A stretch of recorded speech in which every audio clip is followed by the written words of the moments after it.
All right. Hello, everybody. Welcome to Design Thinking Gumbo. Right, we are in New Orleans, and I guess we will start off asking people to, when you're ready, you can drop in the chat where you're joining us from. So we're welcoming you to Design Thinking Gumbo, and this is a series where we share with you a wide mix of design research tools and methods to help you expand your taste for design thinking and design research. I'm Leslie Ann Noel, and I'm the Associate Director of Design Thinking for Social Impact at the Taylor Center. That's the Phyllis M. Taylor Center for Social Innovation and Design Thinking. And Design Thinking Gumbo is led by our Design Thinking graduate assistants. And this is a series of several workshops. We've been doing it over 2 semesters. And we've introduced the public, both designers and non-designers, to design research tools and methods. And we've also been showing them how this can be done, how they can use these tools remotely. So now I'm going to hand you over to our graduate assistant, Shaymaa Abdalal, who will lead us in the workshop today about using games and the power of play. Hi, everyone. Thank you, Dr. Noel. I'm Shaymaa Abdalal, and I'm a design thinking graduate assistant at the Taylor Center. I'm also a public health problem solver here at Tulane, as well as global citizen passionate about health, equity, and finding new ways to build equitable future. Today, we are going to discuss game and how the concept of playing can be used as a tool for social change as well as behavioral change. I'm going to share my screen.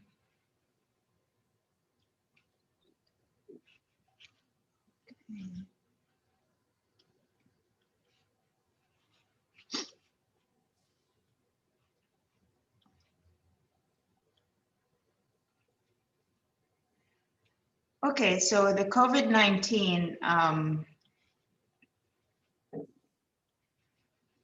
had a unique opportunity to explore the application of design thinking methods in a remote and virtual way. This design thinking Gumbo, again, we're gonna talk about games in a game setting. I do want to let everyone know that this session will be recorded and we'll be taking screenshot to feature on Taylor Center website.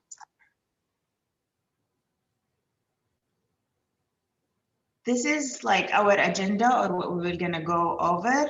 We were gonna warm up and introduce a little bit, about the gamification and activities, and we'll close up by sharing, our feedback. Today, we're going to use Menti to warm up and get into fun and playful mood. We just post the link in the chat, or you can scan the code or go to the menti.com and enter the code as it's showing to answer the following question. What was your favorite game when you were a child? Don't give it too many thoughts, just enter what comes to your mind, and we are all going to see the screen. I'm going to share it and have fun traveling to your childhood. It would probably take about a minute. And let me know if you have any issue with the link.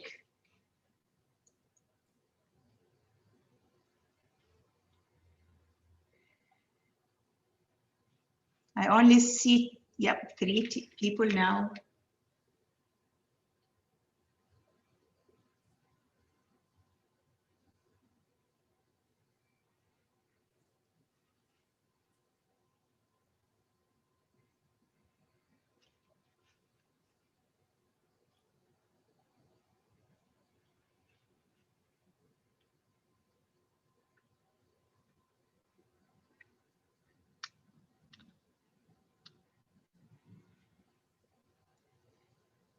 I see reading, hide and seek, Scrabble,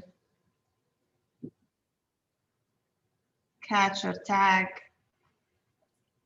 Oh, Monopoly, my favorite.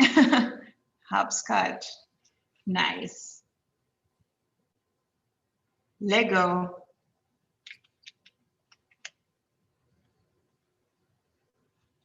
Okay.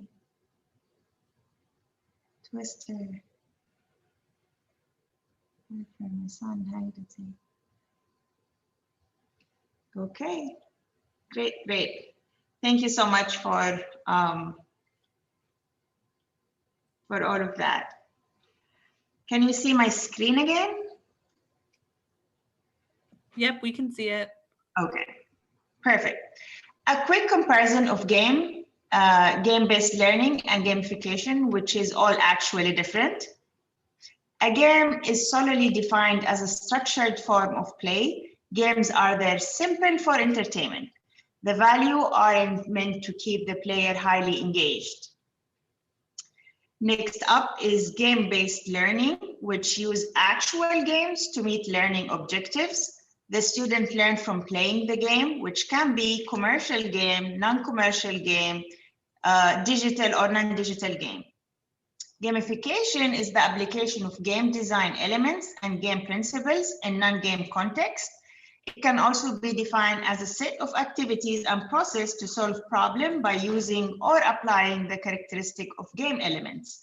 In short, applying game mechanics to non-game context in order to engage audience and to inject a little fun to activities besides generating motivational and cognitive benefits.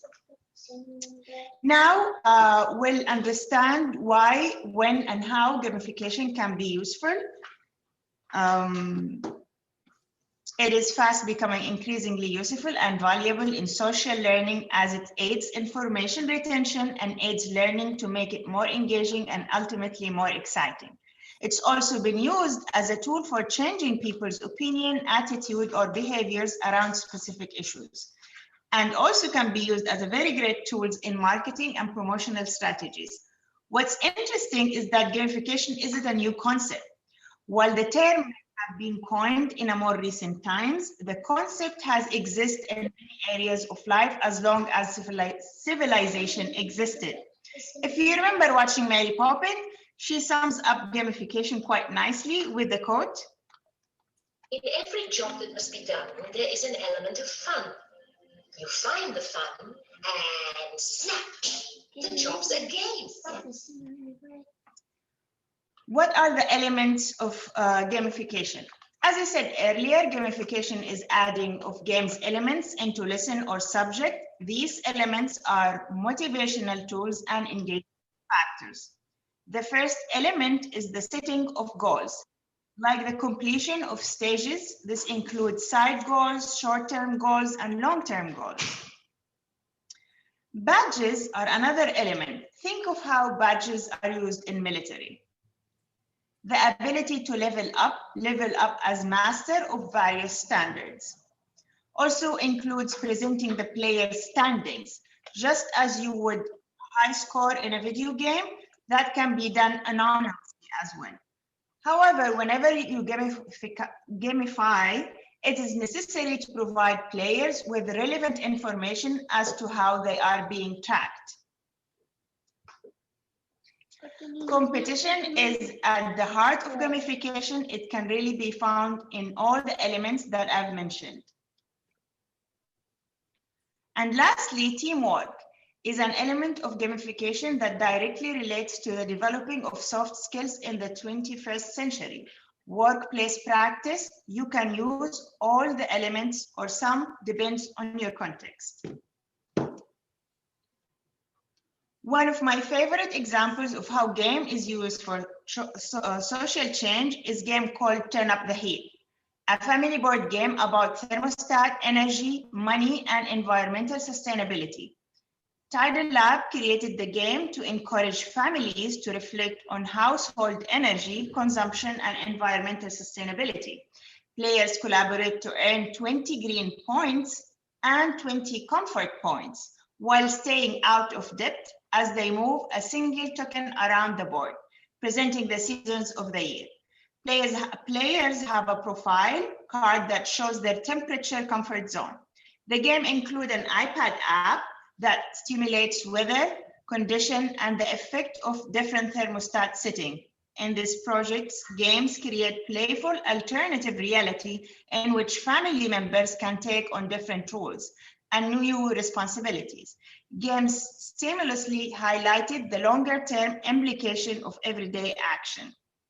They used a model of gameplay called immersion dialogue, which encouraged children to discuss their values during the interaction with factual information.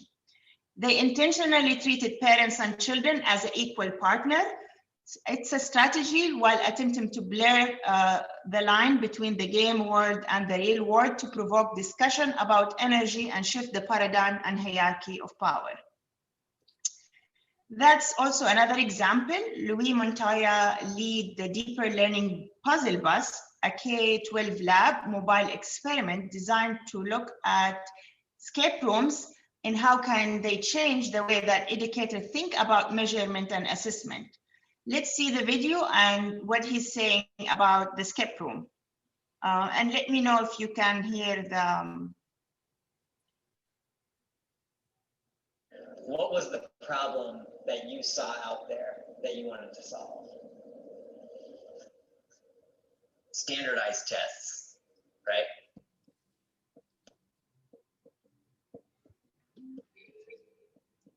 If I'm a teacher, it's Thursday, I'm like, okay, kids, tomorrow we're gonna have a test. The students are probably gonna grunt and moan, and yeah, they know they gotta do it, but they're definitely not happy about it, right?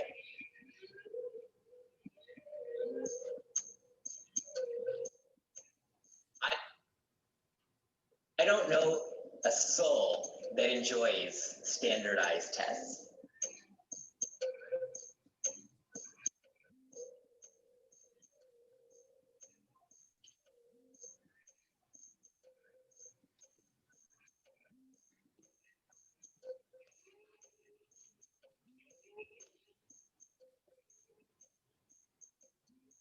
So we actually made an escape room in an old delivery truck, and we called it the Deeper Learning Puzzle Bus.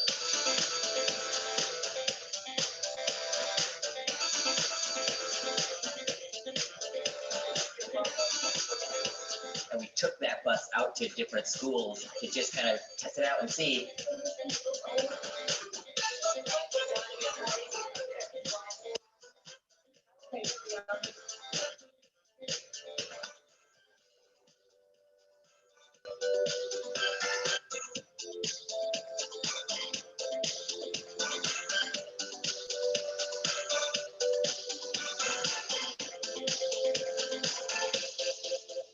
The question is, like, how can we get, you know, more educators doing this? That's what, to me, is really exciting.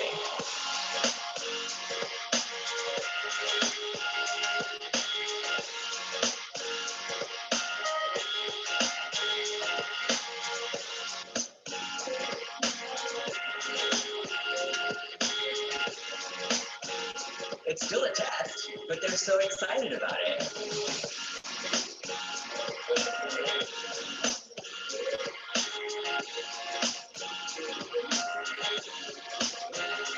The overall experience is just way more engaging, and we've seen that, and we know that, and now we're starting to kind of share out that story, to share some of those resources so that other teachers can make their own escape rooms, but then also be able to kind of measure those really important skills.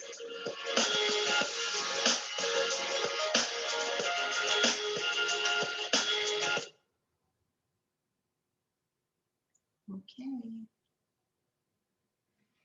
Founded in 2004, Game for Change is a nonprofit that empowers game creators and social innovators to drive real-world impact through games and immersive media. Here is a game called At Risk, which is an interactive game-based simulation that aims to reduce the stigma associated with mental illness in order to reduce the number of students with undetected or untreated condition. It's about 40-minute simulation. Player assume the role of faculty member who is concerned about 5 of his students.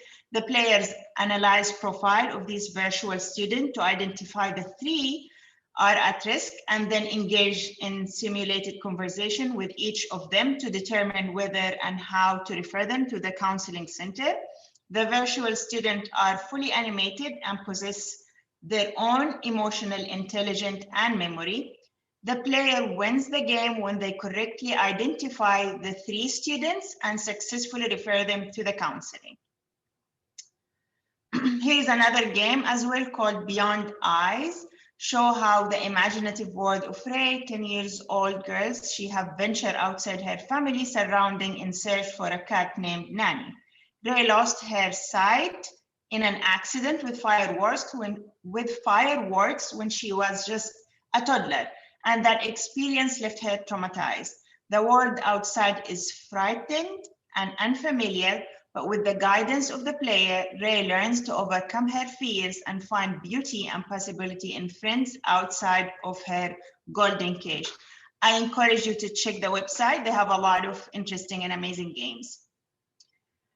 Here is a board game. Elite Eddie has created The Entrepreneur, a new board game that teaches an adult how to start and build successful home-based and bricks-mortar business. As a successful entrepreneur himself with over 5 companies, Mr. Eddie has taken his passion for entrepreneurship, public speaking, and teaching and focused them on board games that is aimed to expand the knowledge and confidence of everyone who would consider becoming a captain of industry, in particular those in our underserved and forgotten communities. Finally, there's this diversity thumb ball by Trainer's Warehouse. It's perfect prompts for safe conversation about diversity, because when you're in a playing mode, you're let a little bit out of that, tightness and answer some of the questions. So let's start putting some of these activities into practice.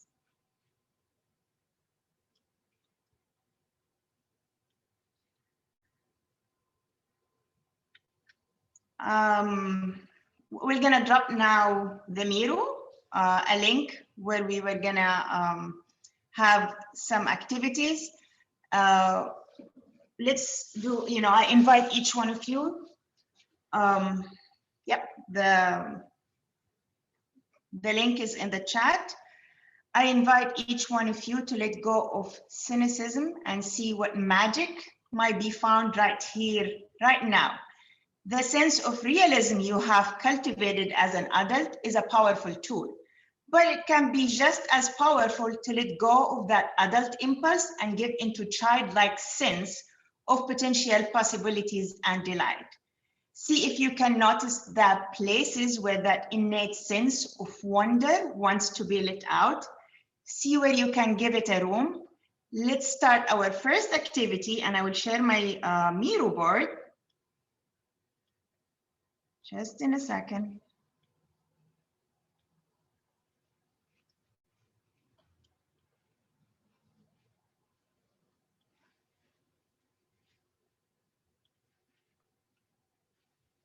Just a little tip, if you can hold the space bar, and that will allow you to zoom in.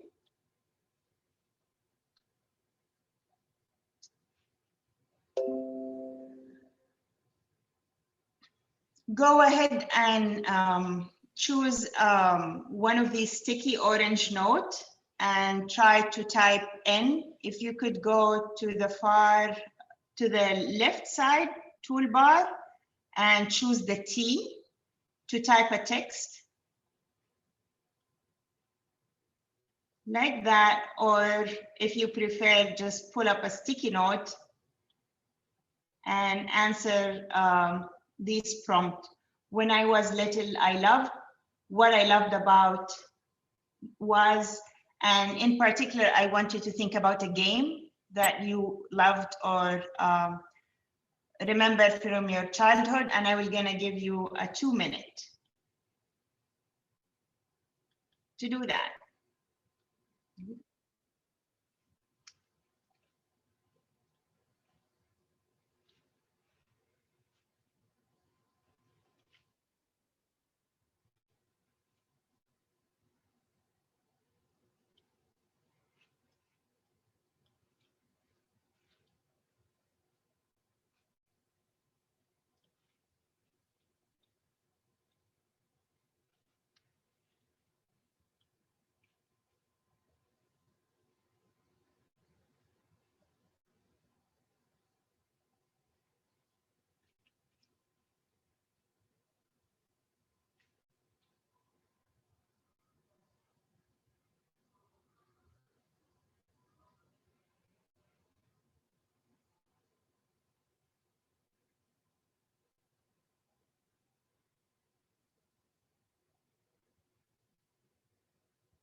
Okay, times is up. And it looks like, you know, we get some, can anyone just share what would they, you know, write?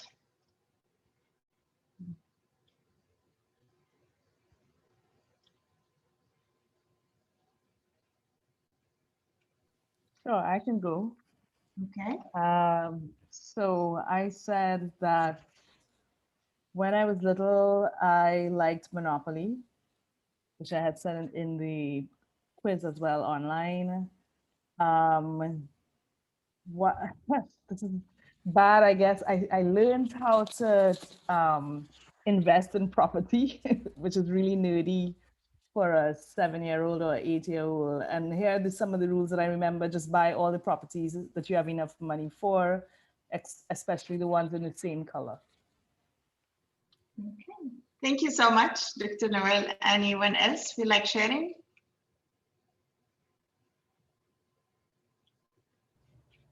I can go. I said, which I also said in the game in the beginning, was Disney's Seen It. That was something my family played quite often. And I don't know, I love that you could do a board game, and also ours was also on the TV too, because you put in a DVD for it, and it correlated with spaces on the board game, and we really liked that. So Nice, nice. Thank you so much. So now we're gonna go, you know, and in a breakout rooms and try to create our own games about the issue of health disparities. Just, you know, health disparities is differences in health status of different groups of people. Rates of disease and death may correlate with income, location, ethnicity, disability, gender, or immigrant status. As an example, I want you to imagine that by 2050, we have built a more equitable world. By overcoming health disparities, society will be organized around fairness, equality of opportunity, and shared trust. In a group, please, and if you could, you know, group us, Naisha, we're gonna take about 15 minutes, and I have write the instructions as well. If you can mash up a couple of your favorite game, give us a game name and the steps and some rules of that game. If you can see here in my Miro board, if you click on the arrow, it will take you to your board. And make sure you go to the room, the same number that, you know, the room you are assigned to. Let me know if you have any question.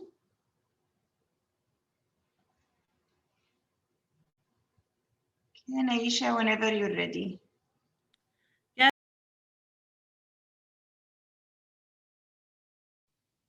That we play or know or are familiar. And then, you know, we had like just blown right past the rules, and it's like, these are the steps, this is how it works. And so then Yitza had to kind of like pull us back and be like, okay, well, what do you actually have to do? Is there a time limit? Are there these things? So yeah, I had just kind of completely skipped the rules. We also have somebody's Foursquare thing showing up in our little room. I'm not sure how that happened. So now it's gone. But anyway, yeah, there was a slight amount of pressure to doing that in a quick time frame. And which is amazing, the amount of like comprehensive details that you actually come up with as a group in 15 minutes. That's amazing. Thanks. Thank you so much. Any other room want to share?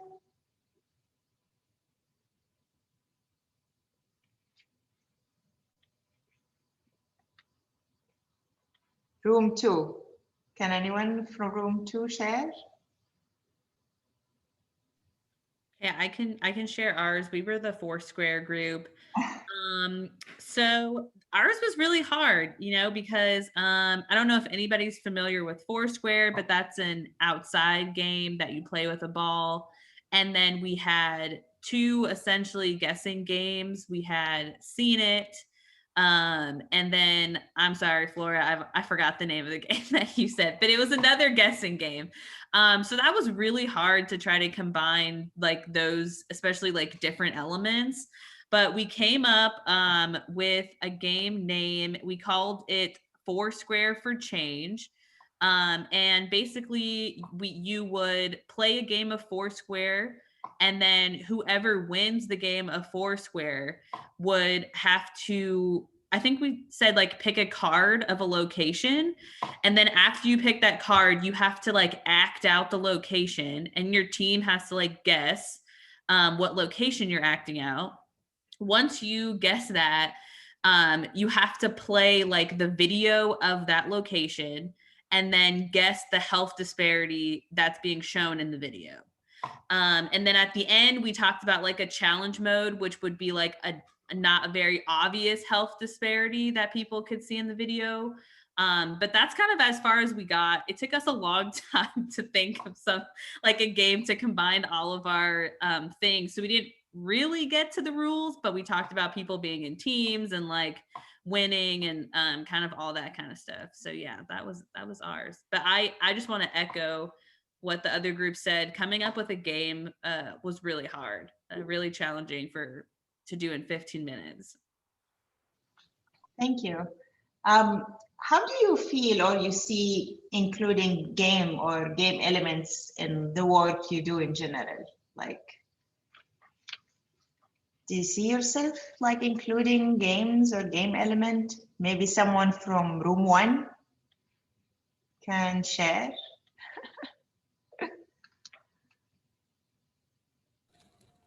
Eli, you want to share? Yes. Yes. So basically, as a kid, I played charades, and charades is basically where the other person has to interpret what they're doing, and they have to say a word, and the interpreter can't say the word to them. They have to say the word. And I was still in the process of thinking because it was really hard to come up with an idea. And yeah, it's going to be based on like health equity, which is themed, and it can also be played inside or outside for like, just to stay healthy and have at least some vitamin D, as well as maintaining social distancing. And I was thinking either it'd be a card game too. One is given a card, and then the other person has to guess the word. Nice. Thank you so much. Okay, I guess we pretty much like had designed a game, introduced to how to gamify, which is in 1 hour, less than 1 hour. So I hope, thank you so much for participating, and I really appreciate having all of you here tonight. If you can leave your LinkedIn so we can connect it, feel free to drop it in the chat. Follow us as well in Taylor Center if you like to see more of that activity. Anyone want to add something or have a question or thoughts? I'm looking for our next event online so I could drop it in the chat, but I don't. Naisha, do you have it up quickly? The next thing that I see is the DT breakfast, unless there's something else. But I was going to drop. Okay. I just added the link. Perfect. Oh, thank you, Flora. Yes. Mhm. And actually, I'll echo what some other people said. It was actually hard to come up with a game in a short space of time. And I think maybe the difficulty added, so we started off combining a car game with Monopoly and called our game Carnopoly. and then we moved to charades. And actually, we're starting to come up with an interesting charades game, and it's almost like, okay, well, now we need another hour or two. But it was a bit of an interesting challenge, yes, to put these different things together. And thank you then, Shaymaa, for creating that challenge for us. No problem. I hope it was a light activity for tonight, especially with the rain and like thunders. But thank you so much, everyone. Yeah, I thought it was fun. I love a challenge.